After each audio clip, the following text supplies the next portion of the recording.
नमस्कार दोस्तों, आपका स्वागत है डीप स्टोरी टेलर चैनल पर। यहाँ हम आपके लिए लाते हैं सच्ची घटनाओं और डरावनी कहानियों पर आधारित किस्से जो आपके रोंगटे खड़े कर देंगे।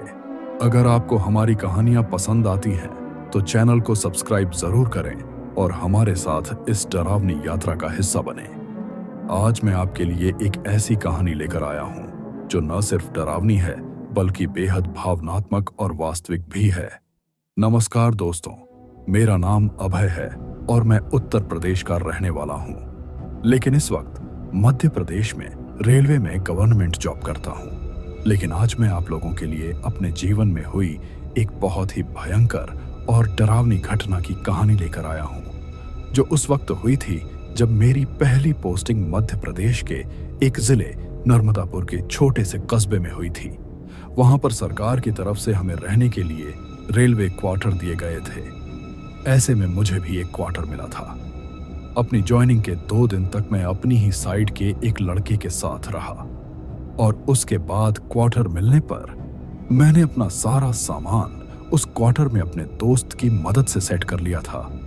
वैसे वो जो मेरा दोस्त था वह हमारी साइड का ही था और उसकी भी वहां पर कुछ दिन पहले ही पोस्टिंग हुई थी। ऐसे में हम दोनों ही वहां के लोगों की भाषा नहीं समझते थे, तो इसीलिए एक दूसरे के सुख दुख के साथ ही हम ही थे। अब वैसे तो मुझे रहने के लिए जो क्वार्टर मिला था वो ठीक ठाक हालत में था। रहने के लिए 2 कमरे, एक बड़ा हॉल, 2 लेट बाथ, साथ ही आगे की साइड और पीछे की साइड खाली पड़ी हुई जगह भी थी जिसमें हम कुछ बागवानी वगैरह भी कर सकते थे और चारों तरफ हरियाली ही हरियाली थी। नारियल के पेड़ काफी ज्यादा थे जिसकी वजह से वह जगह काफी खूबसूरत लगती थी। वहीं जब मैं अपना सारा सामान अपने दोस्त की मदद से अपने क्वार्टर में सेट किया तो उस दिन मैं काफी ज्यादा थक गया था। ऐसे में अपने दोस्त के यहाँ खाना खाकर आ गया। अब जैसे ही मैं अपने क्वार्टर की तरफ आया तो अंधेरा हो चुका था। जब मैं अपने क्वार्टर के सामने पहुंचने ही वाला था कि दूर से मुझे ऐसा लगा जैसे मेरे क्वार्टर के बाहर दरवाजे के पास सीढ़ी पर कोई गर्दन नीचे झुकाए हुए घुटनों में अपना चेहरा छुपाए हुए बैठा है। दूर से ही मुझे बाहर जो बल्ब जल रहा था उसकी धीमी रोशनी में कोई बैठा हुआ दिखाई दे रहा था। यह देखकर मैं हैरान और टूट सा गया रह गया कि आखिर कौन हो सकता है। जरूर कोई पड़ोस में रहने वाला कोई आदमी होगा, मेरा इंतजार कर रहा होगा। यह सोचकर मैं जल्दी जल्दी कदम बढ़ाते हुए उस तरफ चला गया। परंतु जब मैं क्वार्टर के नजदीक पहुंचा तो मैंने देखा कि वहां पर कोई भी नहीं था। यह देखकर मैं हैरान और टूट सा गया रह गया। मैंने चारों तरफ देखा लेकिन सच में कोई नहीं था। और वैसे भी मैं बाहर का जो गेट बंद करके गया था वो भी बिल्कुल वैसे ही बंद था। तो फिर वह मुझे कौन दिखाई दिया था, यही मैं सोच रहा था। अब सोच रहा था कि शायद यह मेरे मन का भ्रम होगा, किसी पेड़ की परछाई होगी और मुझे ऐसा लग रहा होगा।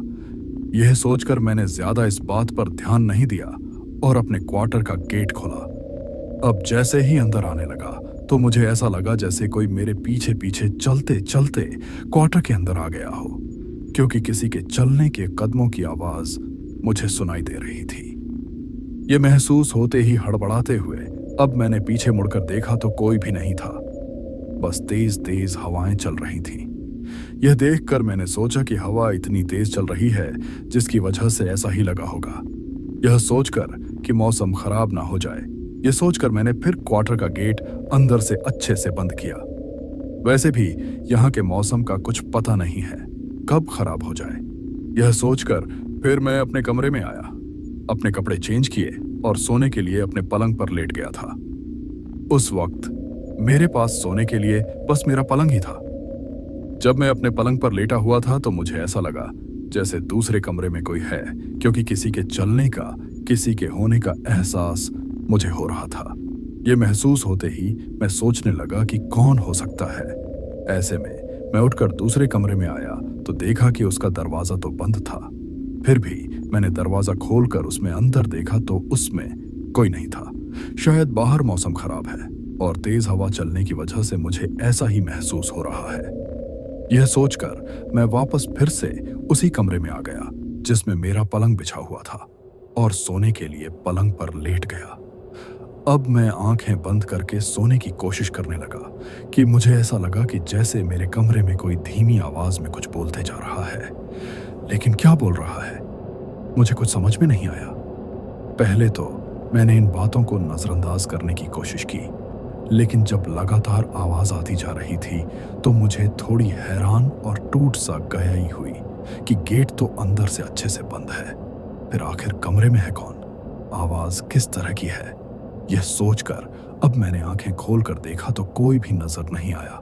हाँ, बाहर तेज तेज हवाएं चल रही थीं, आंधी तूफान का सा मौसम हो रहा था। ऐसे ही मन को भ्रम हो रहा होगा। यह सोचकर मैंने ज्यादा इस बात पर ध्यान नहीं दिया और करवट बदलकर सो गया।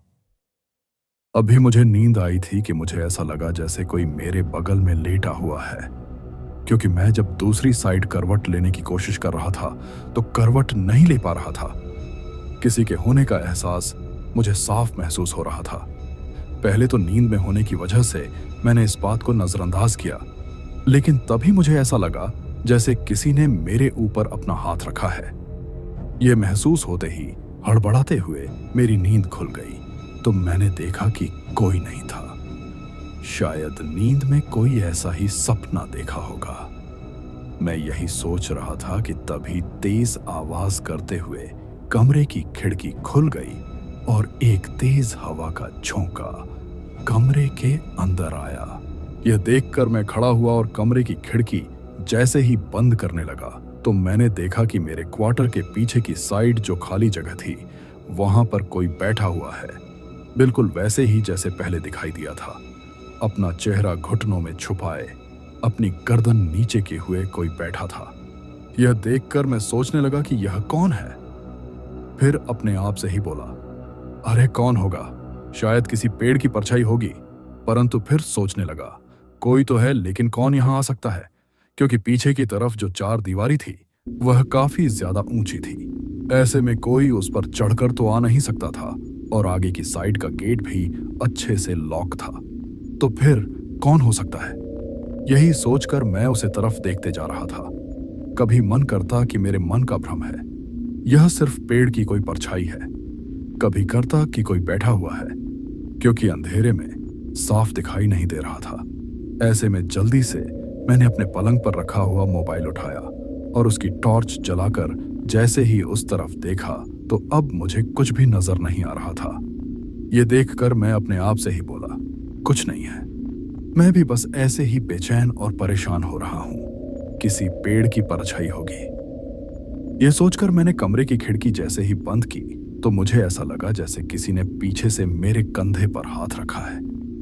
यह महसूस होते ही हड़बड़ाते हुए घबराते हुए मैंने पीछे की तरफ देखा, परंतु कुछ भी नहीं था। यार, मैं भी ना आज बहुत ज्यादा थक गया हूं, इसीलिए न जाने कैसे कैसे भ्रम हो रहे हैं मुझे।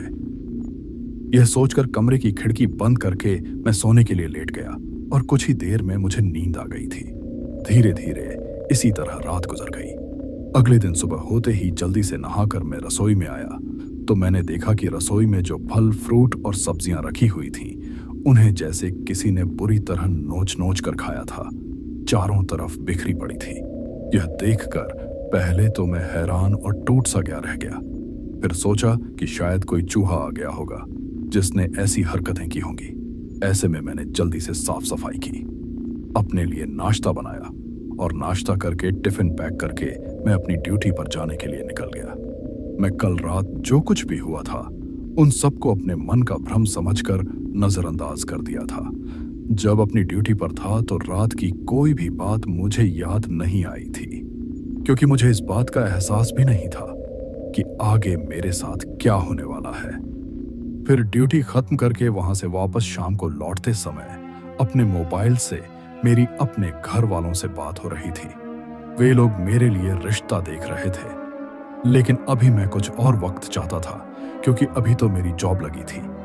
ऐसे में मैं चाहता था कि कुछ और वक्त मेरी शादी ना हो, मैं अच्छे से सेटल हो जाऊं, उसके बाद मेरी शादी हो तो बेहतर है। और यही बात मैं अपने घर वालों को समझा रहा था। ऐसे में इसी तरह बात करते हुए मैंने अपनी क्वार्टर का लुक खोला और अंदर आ गया। जैसे ही मैं अंदर आया तो कोई तेज स्पीड में भागते हुए मेरे पीछे से गुजर गया। तो हड़बड़ाते हुए मैंने पीछे की तरफ देखा, लेकिन कुछ भी नजर नहीं आया।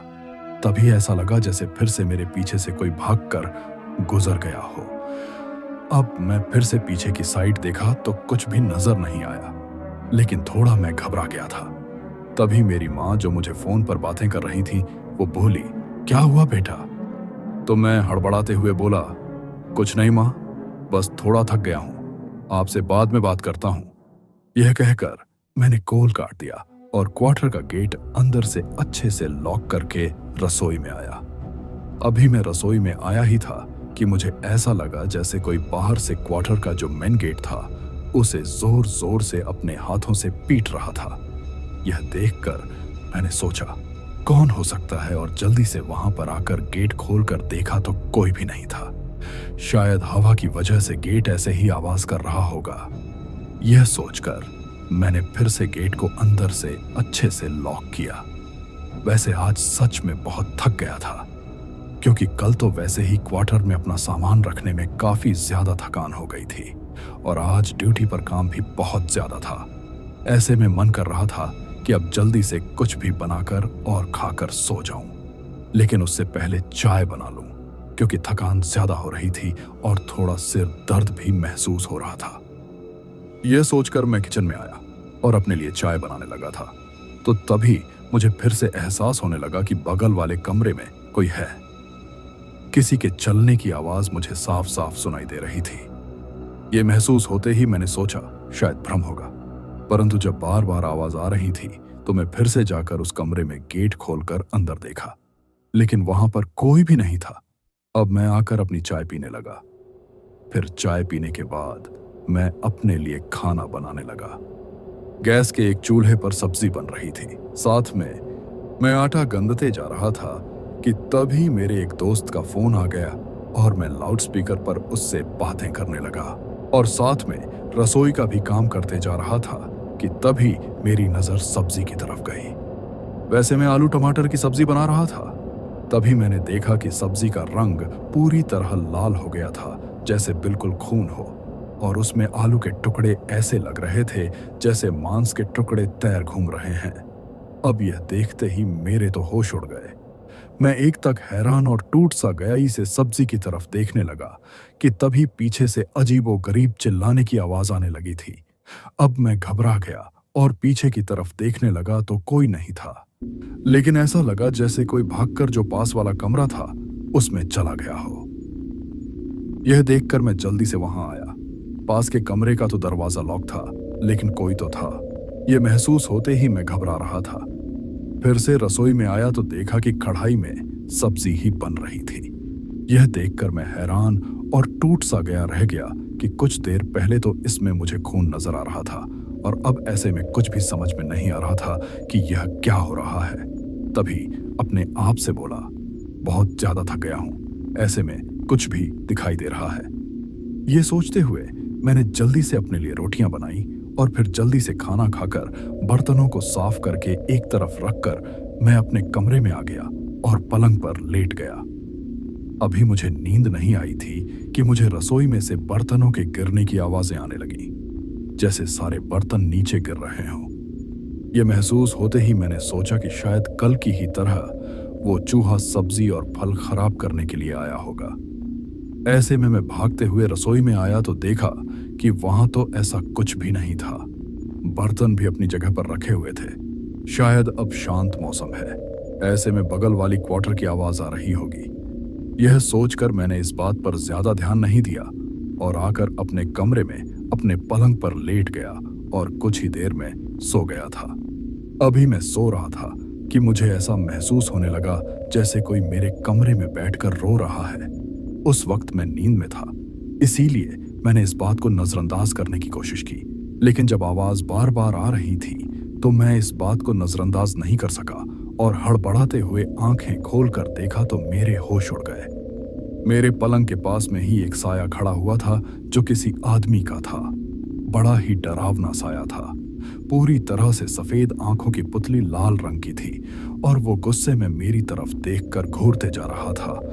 फिर अचानक तेज आवाज में रोने लगा। ये देखकर मेरे होश उड़ गए। मैंने हड़बड़ाते हुए अपनी आंखें पूरी तरह से खोली, परंतु अब मुझे कुछ भी नजर नहीं आ रहा था। ऐसे में हैरान और टूट सा गया रह गया कि यह सपना तो नहीं हो सकता।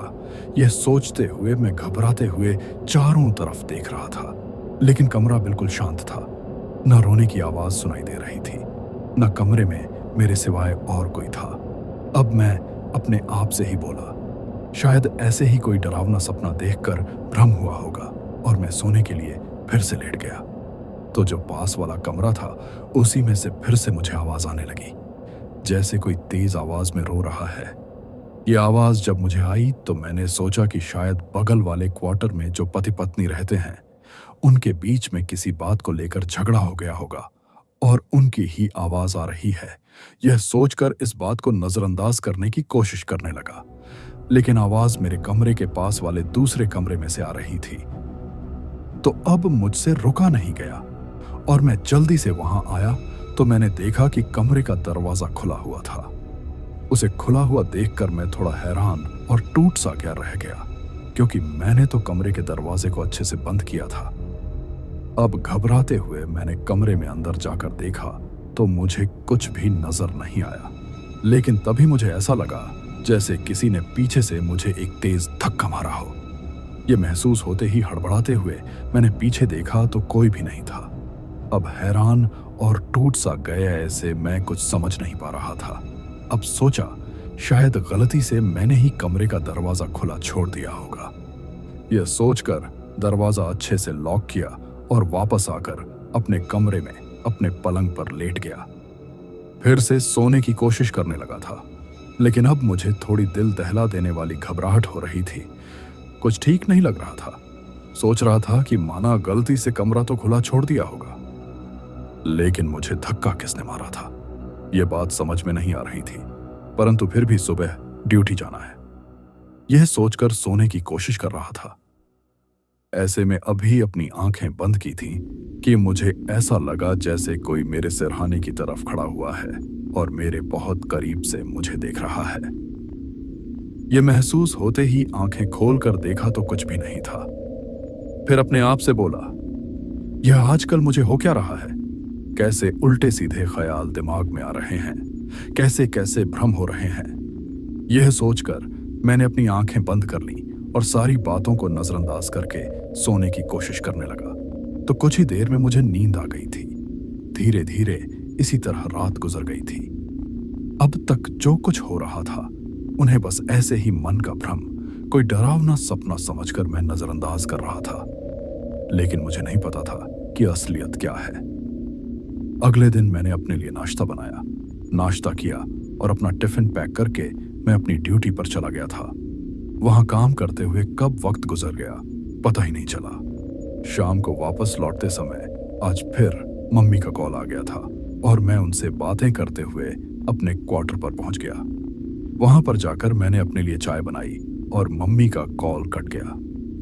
अब मैं बाहर रखी हुई एक कुर्सी पर बैठकर चाय पीने लगा था। चाय पीकर फिर मैं अपने लिए खाना बनाना शुरू कर दिया। बाहर चारों तरफ अंधेरा हो गया था। मैं खाना बनाते हुए रसोई में से जो पीछे की तरफ खिड़की थी उसमें से पीछे की साइड भी देख रहा था, तो मुझे उस रात की तरह फिर से एक साया पीछे की तरफ बैठा हुआ दिखाई दिया, जिसे देखकर पहले तो मैंने नजरअंदाज करने की कोशिश की कि शायद किसी पेड़ की ऐसे ही परछाई होगी, लेकिन जब वो साया मुझे दिखाई दे रहा था तो अब मुझसे रुका नहीं गया और मैं सारा काम छोड़कर गेट खोलकर अपनी टॉर्च लेकर पीछे की तरफ गया। चारों तरफ देखा लेकिन कुछ भी नजर नहीं आ रहा था। हाँ, मेरे क्वार्टर के पीछे की तरफ एक बड़ा सा शीशम का पेड़ था। तेज हवा चलने की वजह से उसके पत्ते आवाज कर रहे थे और उसकी डालियां भी हिल रही थीं। ऐसे में सोचा शायद इसकी ही छाया होगी। यह सोचकर इस बात पर ज्यादा ध्यान नहीं दिया और रसोई में आकर बाकी का काम किया। फिर खाना खाया और खाना खाने के बाद अपने पलंग पर आकर सोने के लिए लेट गया। अभी तक सब कुछ शांत था, ऐसा कुछ भी नहीं हुआ था जिससे मुझे थोड़ी भी दिल दहला देने वाली घबराहट हो। कुछ देर मैंने अपना मोबाइल चलाया, फिर सोने के लिए आंखें बंद कर ली। ऐसे में तभी कुछ ही देर में मैं सो गया। जब मैं गहरी नींद में सो रहा था तो मुझे ऐसा लगा जैसे कोई मेरे कमरे में जोर जोर से रो रहा है। नींद में होने की वजह से पहले तो मैंने इस बात को नजरअंदाज किया, और वैसे भी मेरे साथ पहले भी काफी बार ऐसा हो चुका था, तो मैंने नींद में कोई ध्यान नहीं दिया। तभी मुझे भयानक रूप से चिल्लाने की आवाज सुनाई दी। ऐसा लगा जैसे कोई तेज आवाज में मेरे क्वार्टर के अंदर चिल्लाया हो। वो आवाज बड़ी ही भयानक और डरावनी थी। तो मैंने हड़बड़ाते हुए अपनी आंखें खोली और देखा तो कोई नहीं था, परंतु मेरे दिल की धड़कन बढ़ गई थी। तभी अचानक तेज आवाज करते हुए पीछे से कमरे की खिड़की खुल गई। अब जैसे ही मैं उस खिड़की को बंद करने के लिए गया तो मेरे क्वार्टर के पीछे की साइड में वही साया फिर से मुझे बैठा हुआ दिखाई दिया। तो उसे किसी पेड़ की छाया समझकर मैं नजरअंदाज करता। उससे पहले ही अचानक उस साए ने मेरी तरफ देखा तो अंधेरे में लाल रंग की चमकती हुई उसकी आंखें मुझे दिखाई दी, तो मेरे भी होश उड़ गए।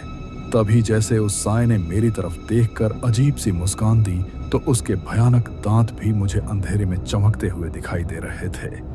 यह देखकर तो मैं बहुत ज्यादा घबरा गया और भागकर मैंने जल्दी से अपनी पलंग पर जो मोबाइल था उसे उठाया और टॉर्च जलाकर पीछे की तरफ देखा। लेकिन अब तो मुझे कुछ भी नजर नहीं आ रहा था, परंतु दिल दहला देने वाली घबराहट बहुत ज्यादा हो रही थी। मैं अपने आप से ही बातें कर रहा था, नहीं अब मुझे भ्रम नहीं हो रहा है, कुछ ना कुछ तो है। यह सोचते हुए बहुत ज्यादा दिल दहला देने वाली घबराहट हो रही थी।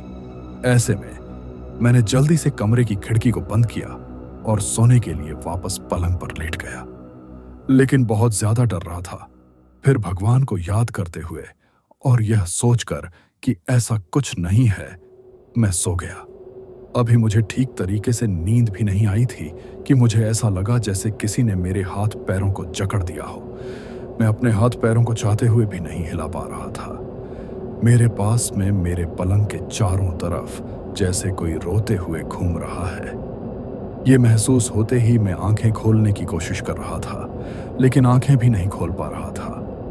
तब बड़ी मुश्किल से मैंने आंखें खोली तो अचानक ऐसा लगा कि सामने दीवार से एक भयानक चेहरा निकल कर आया और उसने मेरे ऊपर झपट्टा मारा। यह देखकर मेरी चीख निकल गई और दिल की धड़कन बढ़ गई थी। मैं बहुत ज्यादा घबरा गया। अब घबराते हुए चारों तरफ देखने लगा, लेकिन कुछ भी नहीं था। शायद मैं नींद में ही ऐसे घबरा गया हूं, क्योंकि काफी बार होता है कि जब हम सोने की कोशिश करते हैं तो हमें कभी कभी ऐसी दिल दहला देने वाली घबराहट होती है जैसे हम पलंग पर से गिर गए, या हमने कोई ऐसा डरावना सपना देखा जिसकी वजह से ऐसा लगता है कि हकीकत में ही हमारे साथ ऐसा हुआ है। उस वक्त भी मैंने सोचा कि शायद ऐसा ही कुछ मेरे साथ हुआ है। यह सोचते हुए मैं अपने आप को तसल्ली देने की कोशिश कर रहा था। अब देर तक इधर उधर करवट बदलते हुए जब मेरा डर थोड़ा कम हुआ तो भगवान का नाम लेते हुए मैंने फिर से सोने के लिए आंखें बंद कर ली। धीरे धीरे मेरी आंख लग गई और मुझे नींद आ गई थी। अभी सोए हुए कुछ ही वक्त हुआ था कि तभी फिर से मुझे कुछ महसूस हुआ, तो नींद में ही थोड़ी आंखें खोलकर देखा तो मैंने देखा कि मेरे पीछे की साइड से सिरहाने की तरफ से एक चेहरा मेरे ऊपर झुका हुआ था, जो मेरे काफी करीब था और मुझे घूर कर देख रहा था। मैंने उस चेहरे को देखा तो बहुत ज्यादा घबरा गया। काफी डरावना सा चेहरा था। ऐसे में पल भर में ही मेरी नींद तो ना जाने कहां गायब हो गई, लेकिन और दिन की तरह ना तो मुझे उस वक्त ऐसा लगा कि मुझे कोई भ्रम हुआ है, ना ऐसा लगा कि मैंने कोई डरावना सपना देखा है, क्योंकि उस वक्त अपनी आंखों के सामने उस डरावने साए को मैं देख रहा था, जो कि इतना डरावना था कि मैं आपको बता नहीं सकता। मैं उस वक्त घबराते हुए उसकी तरफ देखने लगा तो वह साया मेरी तरफ देखकर अजीब तरीके से मुस्कुराने लगा। यह देखकर मैं थर थर कांपने लगा था। तभी मुझे ऐसा लगा कि जैसे कोई मेरे सामने खड़ा होकर भयानक रूप से हंस रहा है। उसके हंसने की आवाज जब मुझे सुनाई दी तो घबराते हुए मैंने अपने सामने की तरफ देखा तो कोई भी मुझे नजर नहीं आया। यह देखकर घबराते हुए मैंने फिर से उस साए की तरफ देखा, लेकिन अब मुझे वह साया भी नजर नहीं आ रहा था। यह देखकर फिर मैं घबराते हुए उठकर अपने पलंग पर बैठ गया। अब मुझे कुछ भी नजर नहीं आ रहा था, परंतु कुछ देर पहले मैंने जो कुछ देखा था उसे भी तो भूल नहीं सकता था। अब अपने आप से बोला, यह मन का भ्रम नहीं है, कुछ ना कुछ तो यहाँ है, कुछ ना कुछ गड़बड़ तो है। यह सोचकर ही मुझे दिल दहला देने वाली घबराहट होने लगी थी। अब तो एक पल भी मुझसे वहां रोका नहीं जा रहा था। तभी मैंने घड़ी पर नजर डाली तो रात के लगभग 2 बजे का समय हो रहा था। ऐसे वक्त मैं कहीं भी नहीं जा सकता था। यह सोचकर फिर मैं सोने की कोशिश करते हुए फिर से लेट गया, लेकिन दिल दहला देने वाली घबराहट की वजह से नींद नहीं आ रही थी। अब एक एक पल गुजारना मेरे लिए बहुत मुश्किल हो रहा था। ऐसे में मैंने सोच लिया था कि आज की रात कैसे भी गुजार जाए। कल मैं अपने दोस्त, जो मेरी ही साइड का था, जिसका नाम समीर था, उसके पास चला जाऊंगा। इस क्वार्टर में कुछ भी ठीक नहीं है। जब से आया हूं तब से कुछ ना कुछ ऐसी ही घटनाएं हो रही हैं। यह सोचते हुए मेरे साथ जो कुछ हुआ था वो सारी बातें मुझे याद आने लगी, जिसकी वजह से और ज्यादा दिल दहला देने वाली घबराहट होने लगी और मैं भगवान को याद करते हुए अपने आप को तसल्ली और हिम्मत देता जा रहा था। सुबह जब 4 बज गए तो यह देखकर मुझे थोड़ी तसल्ली हुई, क्योंकि मैंने अपने घर वालों से भी सुना था कि 4 बजे के बाद भगवान का वास हो जाता है, तो ऐसे में बुरी शक्तियां चाहते हुए भी कुछ ही कर पाती। यह सोचकर मेरा डर थोड़ा कम हो गया था। सारी रात मैं ठीक से सो नहीं पाया था, जिसकी वजह से तब जाकर मेरी आंखें लगी और मैं कुछ ही घंटे सो पाया था। ऐसे में सुबह उठते ही मेरे सिर में भयंकर दर्द हो रहा था, तो मैंने अपने लिए 1 कप चाय बनाई। उस वक्त भी दिल दहला देने वाली घबराहट होती जा रही थी। जब चाय बन गई तो चाय पीकर कल रात जो कुछ हुआ था उसे याद करके मुझे अभी बहुत ज्यादा डर लग रहा था। मैं अब वहां एक पल रहते हुए भी डर रहा था। ऐसे में मैंने जल्दी से अपने लिए टिफिन बनाया, क्योंकि आज नाश्ता करने का मन नहीं था और अपनी ड्यूटी पर निकल गया था। वैसे मेरा मन कर रहा था कि मैं अपने दोस्त को सारी बातें बताऊं, लेकिन वो रात की ड्यूटी करके लौटा था और शायद इस वक्त सो रहा होगा। ऐसे में उसे डिस्टर्ब करना भी ठीक नहीं होगा। यह सोचकर मैं उसके क्वार्टर पर ना जाकर सीधे ही ड्यूटी पर चला गया, क्योंकि आज वैसे भी मुझे ड्यूटी पर जाने में थोड़ी देर हो गई थी। सारा दिन मैं ड्यूटी पर इसी के बारे में सोचता रहा, जिसकी वजह से घबराते हुए अपना काम भी नहीं कर पा रहा था। हजारों उल्टे सीधे ख्याल दिलो दिमाग में आ रहे थे। मन कर रहा था कि ड्यूटी से वापस लौटकर अपने क्वार्टर पर ना जाऊं, और दिन जहां वापस आने की जल्दी रहती थी वहीं अब दिल दहला देने वाली घबराहट हो रही थी। फिर शाम को जब ड्यूटी खत्म हो गई तो हिम्मत करके यह सोचकर कि अपने दोस्त समीर के पास जाकर उसे सारी बातें बताऊंगा और उसके पास ही रुक जाऊंगा, यह सोचकर मैं उस तरफ चला गया। परंतु जब उसके क्वार्टर पर पहुंचा तो देखा कि उसके क्वार्टर के बाहर लॉक लगा हुआ था। यह देखकर मैंने उसे कॉल किया तो उसने बताया कि वह ऑफिस के ही किसी काम से 2 दिन के लिए दूसरे शहर गया हुआ है। अचानक उसे इस तरह जाते देखकर मैंने इसका कारण पूछा तो उसने बताया कि अचानक ही कोई काम आ गया था, जिसकी वजह से उसे आना पड़ा। यह सुनकर मैं कुछ नहीं बोल पाया। अब उसे कुछ बताकर बेचैन और परेशान भी नहीं करना चाहता था। वैसे उसने पूछा भी कि कोई काम था क्या, तो मैंने बस बोल दिया कि कुछ नहीं, तुमसे ऐसे ही बातें करने का मन था। जब तुम नहीं मिले तो कॉल कर लिया। यह कहकर उसे कुछ भी नहीं बताया। उस वक्त शायद उसका अचानक दूसरे शहर जाना मेरे लिए मेरी बदकिस्मत ही थी। फिर मैं वापस अपने क्वार्टर की तरफ चला गया। अब बहुत ज्यादा दिल दहला देने वाली घबराहट हो रही थी, तो सोचने लगा कि भगवान है ना, मेरे साथ कुछ भी गलत नहीं होगा। यह कहते हुए अपने आप को हिम्मत देते हुए मैं अपने क्वार्टर की तरफ बढ़ते जा रहा था कि तभी मैंने अपनी माँ से कुछ देर बातें की, लेकिन उन्हें इस बारे में कुछ नहीं बताया, क्योंकि मुझे पता था कि यह सारी बातें सुनकर वो घबरा जाएगी। अब मैं वापस अपने क्वार्टर पर आ गया था, लेकिन सच बताऊं तो अब तो मुझे एक दिल दहला देने वाली घबराहट सी हो रही थी। हर पल एक अनजाना सा डर सता रहा था। मैंने जल्दी से कपड़े बदलकर अपने लिए खाना बनाया और खाना खाकर अपनी बेड पर सोने के लिए लेट गया, लेकिन डर की वजह से नींद नहीं आ रही थी। अभी तक मुझे कुछ भी महसूस नहीं हुआ। पूरा क्वार्टर बिल्कुल शांत था। यह देखकर मैं मन ही मन भगवान से प्रार्थना कर रहा था कि बस कुछ ना हो। यह सोचकर अब घबराते हुए मैंने अपनी आंखें बंद कर ली और कुछ ही देर में मुझे नींद आ गई, क्योंकि कल रात भी मैं ठीक तरह से नहीं सो पाया था, जिसकी वजह से आज जल्दी ही मेरी आंख लग गई थी और मैं सो गया। तभी अचानक किसी के भयानक रूप से चिल्लाने की आवाज सुनकर हड़बड़ाते हुए मेरी आंखें खुल गईं। लेकिन अब वो चिल्लाने की आवाज मुझे सुनाई नहीं दे रही थी, परंतु घबराते हुए मैं चारों तरफ देख रहा था कि अचानक क्वार्टर का जो मेन दरवाजा था ना जोर जोर से उसे खटखटाने की आवाज आने लगी, जैसे कोई जोर जोर से खटखटा रहा है। तभी खिड़की खटखटाने की आवाज आने लगी। यह देखकर मैं डर गया और फिर सोचने लगा कि शायद अभी ऐसे ही मन को भ्रम हो रहा होगा। बाहर मौसम खराब होने की वजह से दरवाजा और खिड़की आवाज कर रही होगी। यह कहते हुए अपने आप को तसल्ली दे रहा था कि तभी पास वाला जो कमरा था ना उसमें से किसी के रोने की आवाज मुझे सुनाई देने लगी। अब यह सुनकर कभी सोचता कि शायद पास वाले क्वार्टर में हस्बैंड वाइफ के बीच में कोई झगड़ा हुआ होगा, लेकिन जब रुका नहीं गया तो मैं भागते हुए उस कमरे में गया और चारों तरफ देखने लगा। कुछ भी नजर नहीं आ रहा था। तभी उस रात की तरफ पीछे से किसी ने मुझे एक जोरदार धक्का मारा और मैं लड़खड़ाते हुए नीचे गिर गया। यह देखकर मैं बहुत ज्यादा घबरा गया। उठकर मैंने जल्दी से उस कमरे का दरवाजा बंद किया और वापस भागते हुए अपने कमरे में आकर अपने पलंग पर बैठ गया था। अपने दोस्त के बारे में सोचकर उसे इस बारे में बताऊं, लेकिन वह भी तो यहां नहीं है। अगर कुछ बताऊंगा तो इतनी दूर से क्या कर पाएगा, क्योंकि शायद यहाँ किसी से उसकी बोलचाल नहीं जा रहा तो मैं उसके पास चला जाऊं। वैसे भी मुझे आए हुए कितने ही दिन हुए थे, ऐसे में मेरी किसी से कोई जानकारी नहीं थी। रात के वक्त उसके क्वार्टर पर जाना मुझे ठीक नहीं लग रहा था, जिसकी वजह से शायद समीर को मैं सब कुछ बता दूं।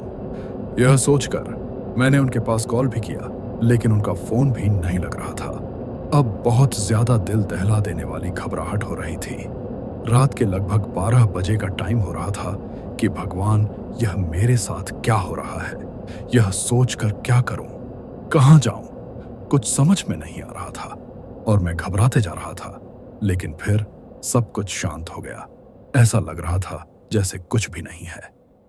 तो मैं पलंग पर सोने के लिए लेट गया था, लेकिन डर की वजह से नींद नहीं आ रही थी। इन सब के बारे में सोचते जा रहा था और धीरे धीरे रात के लगभग 1 बजे के आसपास मेरी आंखें लग गई और मुझे नींद आ गई। अभी मुझे सोए हुए कुछ ही वक्त हुआ था कि तभी मुझे अपने पास किसी के खड़े होने का एहसास हुआ, जैसे कोई जोर जोर से सांस ले रहा है। ये महसूस होते ही घबराते हुए आंखें खोलकर देखा।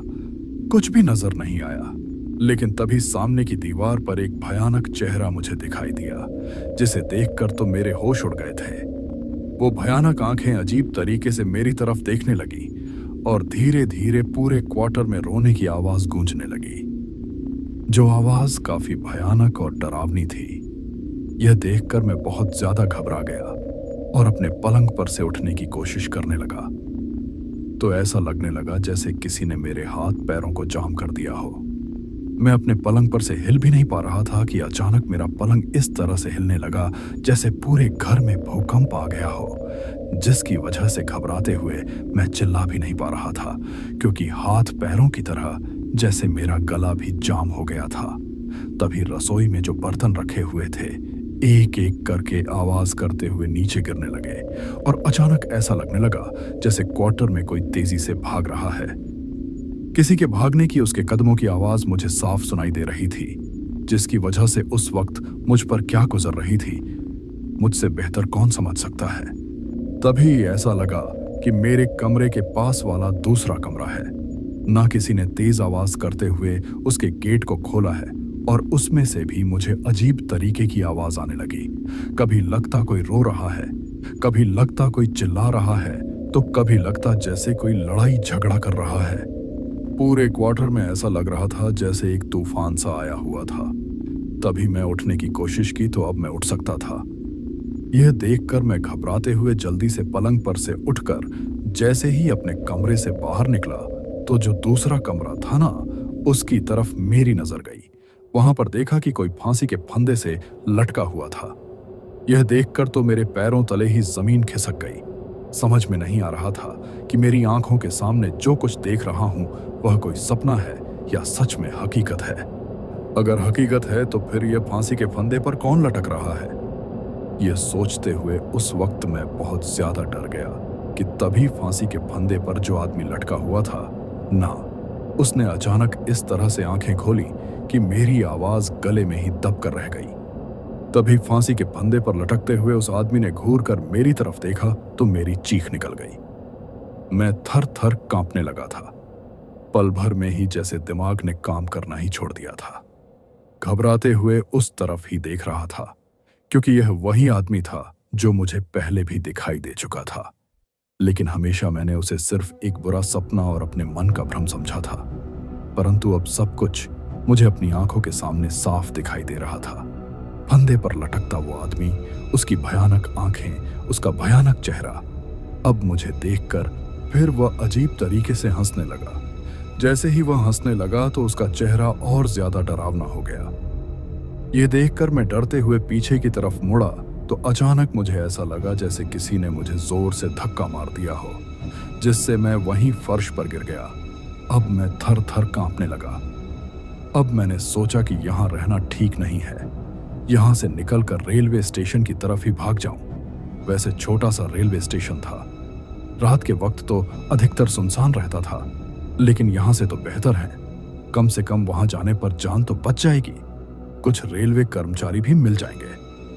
यह सोचकर मैं उठकर जो क्वार्टर का गेट था उस तरफ भागते हुए गया।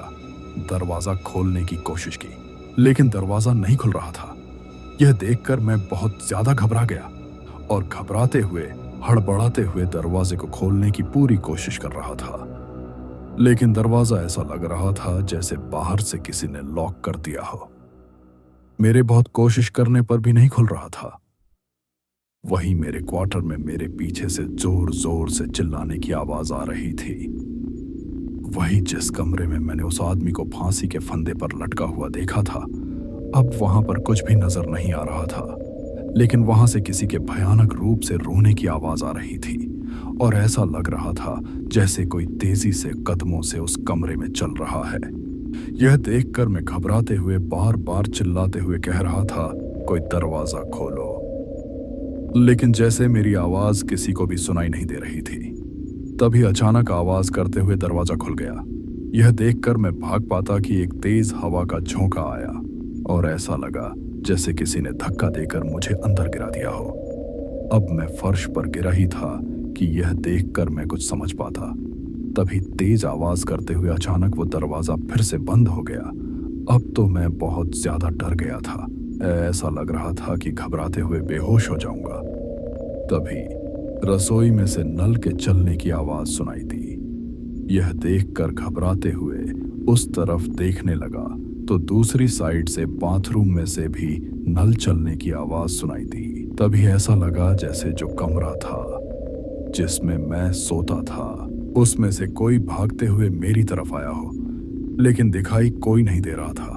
बस महसूस हो रहा था कि तभी किसी ने जैसे मेरा पैर पकड़ा और मुझे घसीटते हुए जिस कमरे में फांसी के फंदे पर लटका हुआ वो आदमी दिखाई दिया, उस कमरे में ले गया। वहां फिर से मैंने देखा कि अभी फांसी के फंदे पर वही आदमी लटका हुआ था जो मेरी तरफ देखकर अजीब तरीके से हंसने लगा। उसकी भयानक हंसी चारों तरफ गूंज रही थी। ये देखकर मैं उठकर उस कमरे से भागने लगा तो अचानक जैसे किसी ने मेरा पैर पकड़ लिया हो। अब मैं घबराते हुए अपना पैर छुड़ाने की कोशिश करने लगा तो अचानक मुझे एक जोर का झटका लगा और सामने की दीवार से मेरा सिर टकरा गया, जिससे मेरे सिर में चोट लग गई थी। अब मैं लड़खड़ाते हुए नीचे फर्श पर गिर गया। मेरे सिर में खून बहता जा रहा था कि तभी मुझे अपने चेहरे के पास झुकते हुए वही डरावना आदमी दिखाई दिया, जो अजीब तरीके से मेरी तरफ देखकर जोर जोर से हंस रहा था। यह देखकर मैं बेहोश हो गया। जब मुझे होश में आया तो मैंने देखा कि सुबह हो चुकी थी और अब मैं हॉस्पिटल में था। उस वक्त अपने आप को अस्पताल में देखकर मैं बहुत ज्यादा हैरान और टूट सा गया रह गया। मुझे रात की सारी बातें याद आने लगीं और दिल दहला देने वाली घबराहट होने लगी कि मैं हॉस्पिटल में कैसे आ गया। कुछ भी समझ में नहीं आ रहा था कि तभी मेरे ही पड़ोस में रहने वाले हस्बैंड वाइफ मेरे पास में आए। वो औरत अपनी भाषा में कुछ बोलने लगी थी जो मेरे बिल्कुल भी समझ में नहीं आ रही थी। तभी वो आदमी, जो शायद थोड़ा बहुत हिंदी जानता था, मेरी तरफ देखकर बोला, अब कैसा लग रहा है आपको? यह सुनकर मैं घबराते हुए हाँ में सिर हिला दिया। लेकिन अभी तक समझ में नहीं आ रहा था कि आखिर यह लोग मुझे यहाँ कैसे लेकर आए। मेरे तो क्वार्टर का दरवाजा बंद था, तो फिर यह अंदर कैसे गए? यह सोचते हुए मैं कुछ बोलता, उससे पहले ही तभी उस आदमी ने मुझे बताया कि समीर का कॉल आया था। शायद रात में तुमने उसे कॉल किया था, लेकिन तुम्हारा कॉल शायद लगा नहीं था और रात के वक्त वह भी सो रहा था। ऐसे में उसने सुबह जब मैसेज देखा तो तुम्हारे फोन पर कॉल किया, लेकिन तुम्हारा कॉल नहीं लग रहा था। ऐसे में कहीं तुम्हें कोई जरूरी काम तो नहीं है? यह सोचकर मेरे पास फोन किया था और मैं तुमसे बात करवाने के लिए तुम्हारे क्वार्टर की तरफ गया था, तो देखा कि दरवाजा खुला हुआ था। यह देखकर मैं अंदर गया। वहां पर तुम बेहोश पड़े थे, तुम्हारे सिर में चोट लगी थी। यह देखकर मैं बेचैन और परेशान हो गया। सोचा कि शायद तुम फिसल कर गिर गए हो। तभी मैंने आवाज देकर अपनी पत्नी को बुलाया और तुरंत ही तुम्हें लेकर यहां पर आ गया। वैसे अब ठीक हो ना? यह सुनकर घबराते हुए मैं कुछ भी बोल नहीं पाया। रात की सारी बातें मुझे एक एक करके याद आने लगी, तो मैं बहुत ज्यादा घबराने लगा। मुझे इस तरह घबराते देखकर वो आदमी बोला, क्या हुआ? तो मैं हड़बड़ाते हुए बोला, कुछ नहीं, सिर में थोड़ा दर्द है। यह कहते हुए समझ में नहीं आ रहा था कि इसे सारी बातें बताऊं या नहीं बताऊं, क्योंकि मेरी बातें सुनकर हो सकता है कि यह मेरी बातों पर यकीन ना करे। ऐसे में शायद कुछ बताना ठीक ना होगा। वैसे भी अगर मेरे साथ यह सब कुछ ना हुआ होता और कोई मुझे ऐसी बातें बताता तो मेरे लिए भी यकीन करना मुश्किल होता। इसीलिए शायद मैं कुछ भी बताऊंगा तो कोई मेरी बातों पर यकीन नहीं कर पाएगा। यह सोचकर कुछ बोल नहीं पा रहा था। वैसे उस वक्त तो दिल दहला देने वाली घबराहट की वजह से इतनी भी हिम्मत नहीं थी कि उसे कुछ बता सकूं। ऐसे में यही सब सोचते जा रहा था कि तभी एक नर्स आई और बोली कि अभी आपको आराम की जरूरत है, सिर पर पट्टी कर दी गई है और कुछ ही देर में आपको छुट्टी भी मिल जाएगी, लेकिन प्लीज तब तक के लिए आप लेट जाइए और किसी से भी बातें ना कीजिए, वरना आपको और तकलीफ होगी। यह सुनकर मैं कुछ नहीं बोला और आराम करने के लिए लेट गया। मेरे सिर में अभी तकलीफ हो रही थी। ऐसे में उस नर्स ने एक इंजेक्शन मुझे लगा दिया, जिसके असर से कुछ ही देर में मैं गहरी नींद में सो गया था। जब मेरी नींद खुली तो शाम हो चुकी थी और मुझे हॉस्पिटल से भी छुट्टी मिल गई थी। तभी समीर का कॉल आ गया। उसने मुझसे बातें करनी चाहिए, लेकिन दिल दहला देने वाली घबराहट की वजह से मैं तो कुछ बोल नहीं पा रहा था। ऐसे में उसे लग रहा था कि मेरे सिर में चोट होने की वजह से मैं ज्यादा बातें नहीं कर पा रहा हूँ। इसीलिए उसने मुझे अपना ख्याल रखने की बोलकर कहा कि वह कल सुबह तक आ जाएगा। यह कहकर कॉल काट दिया था। फिर मैं, जो मेरे पड़ोसी, जिसमें उस आदमी का नाम महेश था, वो मुझे लेकर वापस मेरे क्वार्टर में आ गए थे। अब जैसे ही मैं अपने क्वार्टर की तरफ गया तो मुझे दिल दहला देने वाली घबराहट होने लगी थी। मैं उनसे मना करना चाहता था कि मैं यहां वापस नहीं आना चाहता, परंतु मैं घबराते हुए कुछ बोल भी नहीं पा रहा था। वे लोग मुझे मेरे क्वार्टर के अंदर लेकर आ गए थे। तभी मैं चिल्लाते हुए बोलने को हुआ कि अचानक मुझे अपनी आंखों के सामने वही डरावना आदमी दिखाई दिया जो खड़ा हुआ मेरी तरफ देखकर मुस्कुरा रहा था। उस वक्त उसे अपनी आंखों के सामने देखकर घबराते हुए मैं उन दोनों पति पत्नी की तरफ देखने लगा, लेकिन जैसे वह मुझे ही दिखाई दे रहा था, शायद उन दोनों को नजर नहीं आ रहा था। तभी घबराते हुए मैं कुछ बोलता कि उस डरावने आदमी ने घूर कर मेरी तरफ देखा तो मुझे ऐसा लगने लगा जैसे किसी ने मेरा गला पकड़कर जोर से दबा दिया हो और सांस लेने में भी मुझे मुश्किल होने लगी थी। यह देखकर वे दोनों हस्बैंड वाइफ थोड़ी बेचैन और परेशान हो गए। उन्हें लगा कि शायद मेरी तबीयत ठीक नहीं है। ऐसे में उन्होंने मुझे सहारा देकर पलंग पर लिटा दिया, परंतु मैं बहुत ज्यादा घबरा रहा था। मेरी हालत देखते हुए और महेश मेरे पास में ही रुक गया और उसकी पत्नी वहां से चली गई।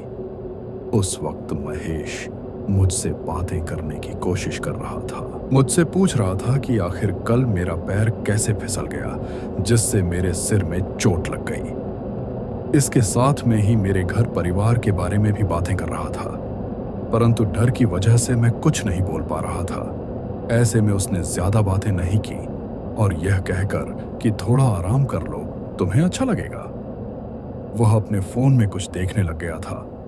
तभी उसकी पत्नी मेरे लिए दलिया बनाकर लेकर आई। अब जैसे ही उस आदमी ने मुझे दूध दलिया खिलाना चाहा, तो मुझे ऐसा लगा जैसे उसमें दूध दलिया नहीं खून हो। यह देखकर मैं थर थर कांपने लगा। तभी वह आदमी मेरी तरफ देखकर बोला, क्या हुआ? अब यह सुनकर घबराते हुए मैंने उस कटोरे की तरफ देखा, तो अब मुझे उसमें दूध दलिया ही नजर आ रहा था। अब तो मैं और ज्यादा बेचैन और परेशान हो गया, क्योंकि मुझे लग रहा था कि इस क्वार्टर में अगर मैं सारी रात रहा ना, तो जो यह बुरी आत्मा है ना, मुझे जिंदा नहीं छोड़ेगी। ऐसे में घबराते हुए मैं थोड़ा सा दूध दलिया खाया। तभी समीर का कॉल आया, तो महेश उससे बात करने लगा और उसे बताया कि मेरी हालत कैसी है। ऐसे में बात करते हुए महेश उसे बोला कि माना कि इसके सिर में चोट लगी है, जिसकी वजह से दिल दहला देने वाली घबराहट हो सकती है, लेकिन अस्पताल में भी इसे बहुत ज्यादा दिल दहला देने वाली घबराहट हो रही थी और यहाँ आया है। तब तो कुछ अजीब सी ही इसे दिल दहला देने वाली घबराहट है। ऐसा लग रहा है जैसे किसी चीज को देखकर घबरा रहा हो। मुझे तो कुछ ठीक नहीं लगता। अब यह सुनकर समीर ने उससे कहा कि वह आज रात की ही गाड़ी से कल सुबह तक वहां पहुंच जाएगा। यह कहते हुए दोनों ने उस वक्त कुछ देर बातें की। फिर महेश ने मुझे दवाई दी। दवाई लेकर मैं सोने के लिए लेट गया, तो महेश मेरी तरफ देखते हुए बोला, कुछ तो बताओ कि आखिर बात क्या है। अब यह सुनकर मैं हड़बड़ाते हुए कुछ बोलने लगा, तो मुझे फिर से वही सब कुछ याद आने लगा। ऐसे में मैं बोला, कुछ नहीं, मेरे सिर में थोड़ा ज्यादा दर्द है। यह सुनकर महेश बोला, मुझे लगता है आपको अंदरूनी चोटें आई हैं। या तो दवाई से आपको आराम मिल जाएगा, वरना सिटी स्कैन करवा लेना। यह सुनकर मैं सिर्फ उसकी तरफ देखते रहा, लेकिन बोला, कुछ नहीं। उसके बाद दवाई के असर से कुछ ही देर में मुझे नींद आ गई। वहीं मुझे सोए हुए देखकर महेश भी नीचे एक दरी बिछाकर सो गया था, क्योंकि उसका वहां रहना भी मेरे लिए जरूरी था। शायद मुझे रात को कोई दिक्कत हो जाए, और वैसे भी समीर ने उसे रात को रुकने के लिए बोल दिया था। जब मैं गहरी नींद में सो रहा था, तो मुझे ऐसा लगा जैसे कोई मेरे गले को जोर से दबा रहा है, जिसकी वजह से सांस लेने में भी मुझे तकलीफ हो रही थी। यह महसूस होते ही मैंने हड़बड़ाते हुए आंखें खोलकर देखा, तो मेरे होश उड़ गए। मेरी आंखें फटी की फटी ही रह गईं, क्योंकि मेरी आंखों के सामने अक्सर मुझे दिखाई देने वाला वही डरावना आदमी मेरा गला पकड़े हुए था। तभी वह आदमी अजीब तरीके से मुझे घूरने लगा, तो लाल कलर की उसकी आंखों में से अब जैसे खून निकलने लगा था। यह सब अपनी आंखों के सामने देखकर मेरी आंखें फटी की फटी ही रह गईं। तभी उस आदमी ने मेरा गला पकड़कर मुझे पकड़कर हवा में लहरा दिया, जिसकी वजह से मैं बहुत ज्यादा डर गया। साथ में ही मेरा गला दबाने की वजह से अब मेरी सांस उखड़ने लगी थी। अपने साथ यह सब कुछ होते हुए देखकर मेरे दिमाग ने काम करना छोड़ दिया। क्या करूं? मैं कुछ समझ नहीं पा रहा था कि आखिर यह मेरे साथ में क्या हो रहा है। ऐसा लगने लगा था कि शायद अब मैं जिंदा नहीं बचूंगा, क्योंकि अब मुझे अपनी आंखों के सामने अपनी ही मौत नजर आ रही थी। इससे पहले कि मेरी आंखें बंद होती, तभी उस डरावने आदमी ने मुझे इस तरह से फेंका कि मैं सामने दीवार से टकरा गया और नीचे गिर गया। अब मेरे नीचे गिरने की आवाज सुनकर महेश की नींद खुल गई, तो उसने मेरी तरफ देखा और मुझे फर्श पर गिरा हुआ देखकर महेश अब भागते हुए मेरे पास आया और मुझे संभालते हुए बोला, क्या हुआ? परंतु दिल दहला देने वाली घबराहट की वजह से मैं कुछ बोल नहीं पा रहा था, बस डरते हुए चारों तरफ देख रहा था। लेकिन अब वो डरावना आदमी मुझे कहीं दिखाई नहीं दे रहा था। तभी महेश बोला, अगर आपको रात को टॉयलेट जाना था तो आप मुझसे बोल देते। यह कहते हुए मुझे सहारा देकर उठाया और बोला, आपकी तो तबीयत बहुत खराब है, तेज बुखार भी है, चलिए मैं आपको ले चलता हूं। यह कहकर मुझे पकड़कर वॉशरूम के पास लेकर आया, लेकिन उसके अंदर जाते हुए भी मुझे दिल दहला देने वाली घबराहट होने लगी थी। परंतु फिर मैं अंदर चला गया और घबराते हुए जल्दी ही बाहर भी आ गया था। मेरी हालत देखकर महेश भी थोड़ा बेचैन और परेशान हो गया। उसने कॉल करके समीर को सारी बातें बता दी, क्योंकि समीर को ही वह जानता था कि वह इसके साइड का है। वैसे समीर मेरे गांव का नहीं था, लेकिन मेरे ही पास के गांव का था। ऐसे में वह मेरा बहुत अच्छा दोस्त था। वही महेश फिर मुझे पकड़कर सहारा देकर मेरे पलंग तक लेकर आया। परंतु अब मुझे बहुत ज्यादा डर लग रहा था। मैं वहां से भाग जाना चाहता था, लेकिन इतनी हालत नहीं थी कि अब उठकर एक कदम भी चल पाऊं। उस वक्त महेश की तरफ देखते हुए मैं दिल दहला देने वाली घबराहट की वजह से कुछ बोल भी नहीं पा रहा था कि तभी अचानक पूरे क्वार्टर में जोर जोर से भयानक रूप से चीखने, चिल्लाने और रोने की आवाज सुनाई देने लगी, जो अब मुझे ही नहीं महेश को भी सुनाई दे रही थी। वो उन आवाजों को सुनकर हैरान और टूट सा गया रह गया और चारों तरफ देखने लगा, तो तभी हमें दीवार में अजीबोगरीब से चेहरे दिखाई देने लगे। वो एक ही चेहरा था जो जगह जगह दिखाई दे रहा था। उसकी भयानक चमकती लाल आंखें हमें दोनों को डरा रही थीं। यह देखकर महेश बेचैन और परेशान हो गया। उसने घबराते हुए मेरी तरफ देखा तो मेरी दिल दहला देने वाली घबराहट देखकर पल भर में ही उसे समझ में आ गया कि मेरे साथ इस क्वार्टर में क्या हो रहा था और मेरी हालत इस तरह की क्यों है। धीरे धीरे वो आवाज और भी ज्यादा भयानक और डरावनी होती जा रही थी। तो कुछ सोचते हुए, घबराते हुए महेश मेरा हाथ पकड़कर बोला, चलो यहां से, यहां रहना ठीक नहीं है।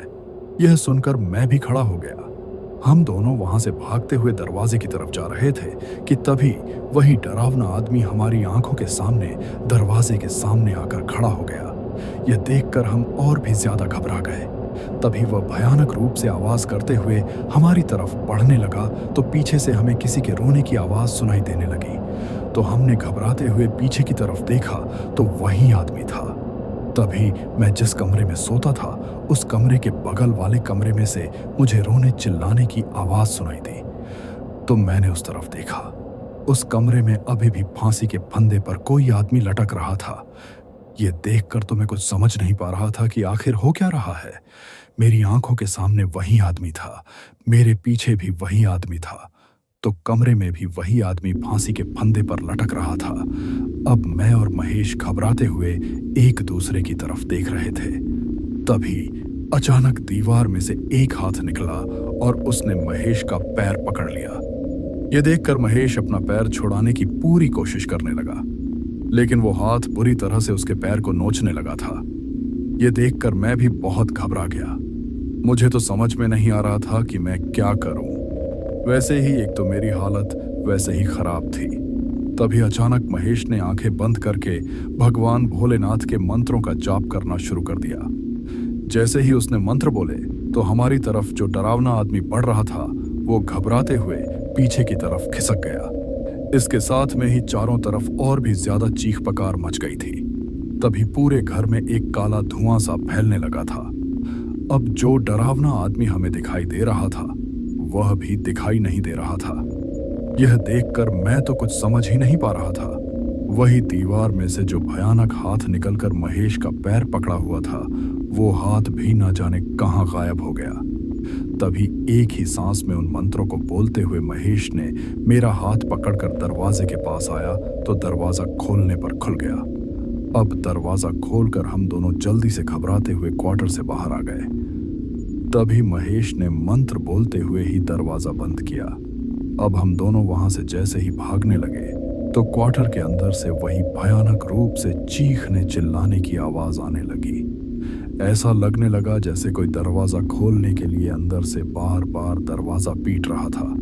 यह सुनकर हमने पीछे पलटकर भी नहीं देखा और भागते हुए हम महेश के क्वार्टर पर आ गए। जब हमने दरवाजा खटखटाया तो कुछ देर बाद में उसकी पत्नी खिड़की में से देखते हुए अपनी भाषा में बोली, कौन है? तभी महेश हड़बड़ाते हुए बोला, जल्दी से दरवाजा खोलो। यह सुनकर उसने दरवाजा खोल दिया तो हमें इस तरह बेचैन और परेशान देखकर वो कुछ समझ नहीं पा रही थी। वही महेश मुझे लेकर अंदर आया और क्वार्टर का दरवाजा बंद कर दिया।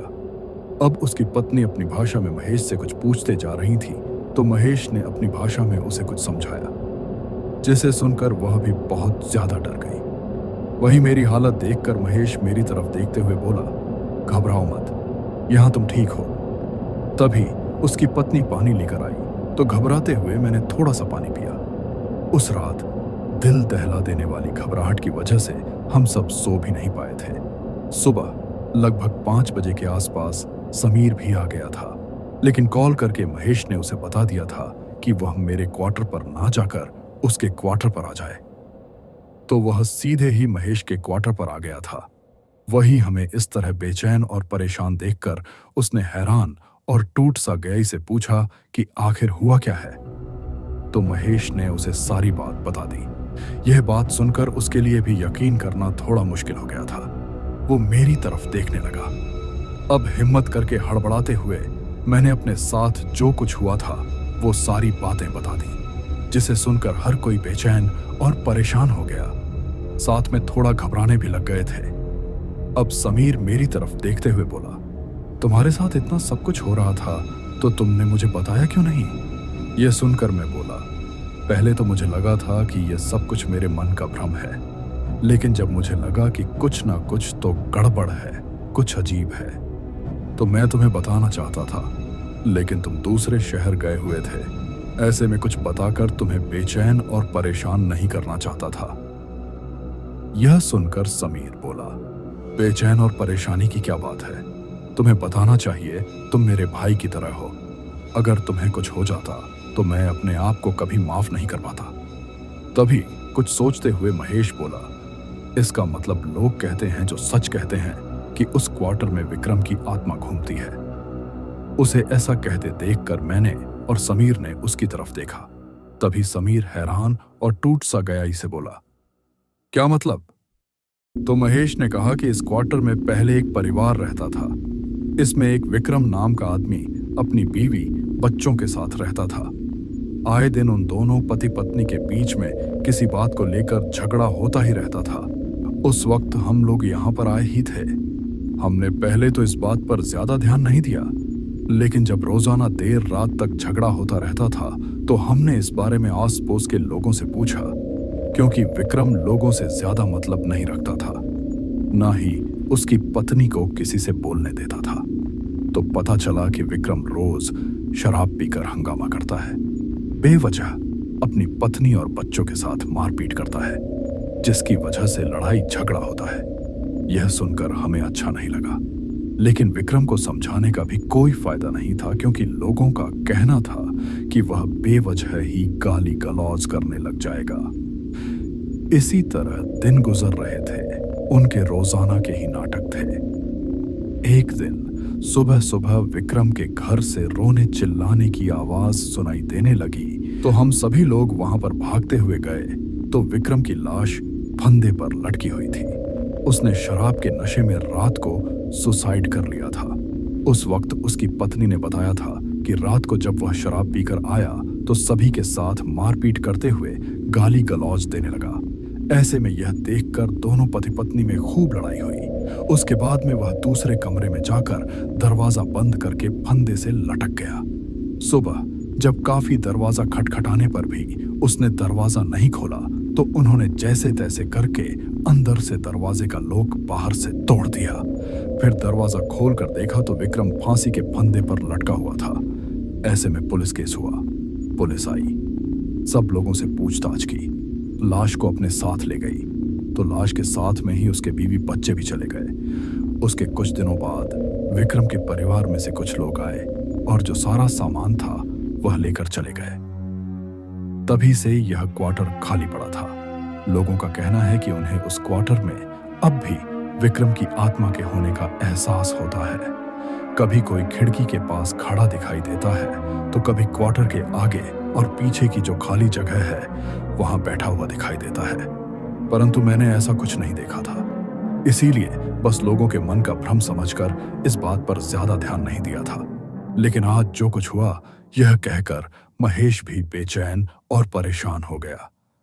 अब सारी सच्चाई हमारी आंखों के सामने आ गई थी, इसीलिए किसी में भी इतनी हिम्मत नहीं थी कि उस क्वार्टर में जाकर मेरा सामान भी निकाल कर लेकर आ सके। वही मेरा बुखार कम होने का नाम नहीं ले रहा था। ऐसे में फिर समीर ने ही कॉल करके मेरे घर वालों को सारी बात बताई तो उनके भी होश उड़ गए। वे लोग वहां से आने के लिए रवाना हो गए थे। ऐसे में 2 दिन के लंबे सफर के बाद जब वे आकर पहुंचे तो मुझे देखकर उन्होंने थोड़ी चैन की सांस ली, लेकिन बहुत ज्यादा घबराए हुए थे। मेरे पापा और मेरे भाई दोनों रास्ते में आते वक्त भी थोड़ी थोड़ी देर में कॉल करके मेरी खबर ले रहे थे। फिर मेरी हालत देखकर वो लोग मुझे अपने साथ गांव लेकर आ गए। वहां जाकर हमने देवी देवताओं के भी दर्शन किए, डॉक्टर के यहाँ भी मुझे दिखाया। तब जाकर मेरी तबीयत थोड़ी ठीक हुई। धीरे धीरे मेरी तबीयत में सुधार होने लगा तो मैं अब वापस अपनी जॉब पर जाना चाहता था, लेकिन उस क्वार्टर में एक पल भी नहीं रह सकता था। मेरे घर वाले तो मुझे जॉब पर भेजने के नाम से ही घबरा रहे थे, लेकिन जाना तो जरूरी था ना। वही समीर ने फिर वहां के ही रहने वाले कुछ लोगों को पैसे देकर दिन के उजाले में मेरा जो भी सामान था सारा सामान निकलवा लिया। उसके बाद मैं समीर के साथ ही उसके क्वार्टर में रहने लग गया था, क्योंकि समीर भी अकेला ही रहता था। परंतु जो कुछ मेरे साथ हुआ था वह मेरे दिलो दिमाग में इस कदर असर कर गया था कि रात को कई बार नींद में सोते हुए भी डर कर बैठ जाता था। धीरे धीरे मैं इन सब से निकलने की कोशिश करने लगा, लेकिन समीर के साथ रहते हुए भी उस क्वार्टर की तरफ कभी भूल कर भी नहीं जाता था। कुछ वक्त बाद समीर की शादी हो गई तो मैंने पास के ही कस्बे में किराए पर कमरा ले लिया, जहां से रोज मोटरसाइकिल से अपनी ड्यूटी पर आ जाता। जब मेरी शादी हुई तो मैं अपनी पत्नी को भी अपने साथ लेकर चला गया था। धीरे धीरे मेरा डर भी काफी कम हो गया था, लेकिन जो कुछ हुआ था उसे कभी भूल नहीं पाया। आज भी रात के अंधेरे में कभी उन सब के बारे में सोचता हूँ ना तो थर थर कांपने लगता हूँ। और वह भूतिया क्वार्टर आज भी खाली पड़ा है और एक खंडहर में बदल चुका है, क्योंकि उसके बाद कोई भी उसमें रहने के लिए नहीं आया।